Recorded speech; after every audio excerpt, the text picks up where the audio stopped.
جناب یوسف علیہ السلام نے فرمایا یہ میری قمیص لے جاؤ، اذهبوا بقمیصی ھذا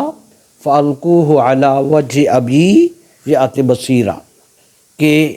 یہ میرا قمیص لے جاؤ، میرے والد کے چہرے پر ڈالو، ان کی بینائی واپس آ جائے گی۔ قرآن مجید کی اسی آیت میں یہی وسیلہ کا ثبوت ہے کہ یوسف علیہ السلام کی قمیص جناب یعقوب علیہ السلام جو پیغمبر ہیں ان کی بینائی کا ذریعہ بنی، وسیلہ بن گئی۔ وہ قمیص جو بھیجی جا رہی تھی اور جو وسیلہ بنی، بھیجنے والے بھی نبی، اور جن کی طرف وہ قمیص